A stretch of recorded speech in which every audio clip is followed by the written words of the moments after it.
стереотипное мышление, что спортсмены далеки от гуманитарных наук. Они не читают книг, не знакомы с поэзией и не знают известных изречений философов. Однако известный спортсмен Аял Лазарев доказал обратное, то, что на самом деле спортсмены, настоящие спортсмены, они никогда не уронят своей честь, и они развиваются, и они разносторонние личности. И сегодня он присоединился к акции СЯ, посвященной Году литературы, и прочитал нам стихи Бориса Пастернака. Я считаю, что нужно читать, развиваться. Развитие творчества, интеллекта приносит только чтение и любовь к литературе. Не обязательно стихотворно, можно и какие-то выражения, высказывания. Поэтому решил поддержать эту акцию. Очень даже понравилась мне эта идея. Мне больше нравятся высказывания, цитаты великих философов, мыслителей, таких как, например, Омар Хайям, Далай-лама. Очень интересные, многосмысленные, глубоко смысленные цитаты, выражения.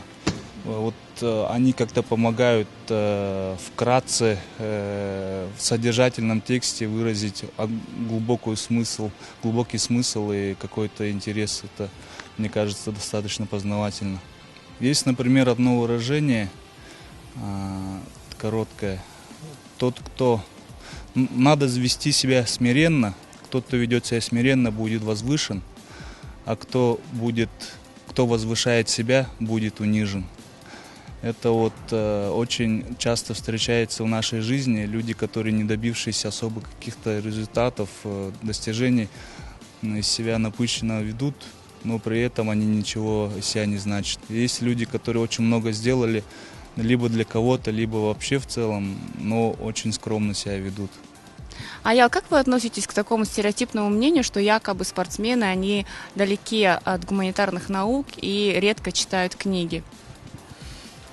Это все зависит, и больше зависит от того, кто каким кругом так называемых спортсменов общается. Потому что настоящий спортсмен, у которого есть своя цель, который каждодневно трудится, тратя при этом огромное количество энергии, времени и своей жизни, он не будет где-то себя ронять свою честь, не будет ронять честь своих родителей. Это те так называемые спортсмены, которые там гуляют в клубах, дерутся, на провокации ведутся и так далее, ведут всем своим внешним видом, показывают, что они спортсмены. Это больше такие пустые фантазеры, которые себя рекламируют. А настоящий спортсмен, ни один олимпийский чемпион, он не даст повода усомниться в его каких-то знаниях, в том, что он каким-то образом там провоцирует на что-то такое плохое, негативное. Например, олимпийский чемпион, трехкратный олимпийский чемпион Александр Карелин, девятикратный чемпион мира по греко-римской борьбе, читает мировую классику на английском языке в оригинале.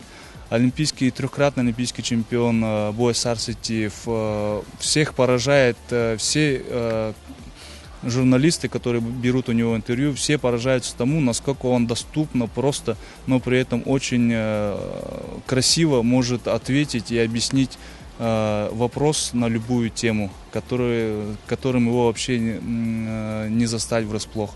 Например, поэтому, мне кажется, этот стереотип, это большинство строится на том, что рядовой гражданин видит человека в спортивной одежде, или который услышал, что он говорит о себе «я спортсмен», но при этом этот человек, возможно, когда-то раз 10 за год заходит в спортивный зал и все.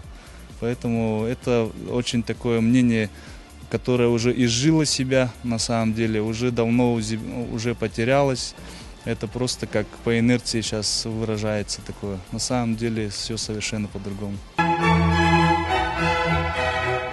Быть знаменитым некрасиво, не это поднимает ввысь. Не надо заводить архива, над рукописями трястись. Цель творчества – самоотдача, а не шумиха, не успех. Позорно, ничего не знача, быть притчей на устах у всех. Но надо жить без самозванства, так жить, чтобы в конце концов привлечь к себе любовь пространства, услышать будущего зов. И надо оставлять пробелы в судьбе, а не среди бумаг, места и главы целой жизни, отчеркивая на полях. и окунаться в неизвестность и прятать в ней свои шаги, как прячется в тумане местность, когда в ней не видать низги. Другие по живому следу пройдут твой путь за 5/5, но поражение от победы ты сам не должен отличать. И должен ни единой долькой не отступаться от лица, но быть живым, живым и только до конца.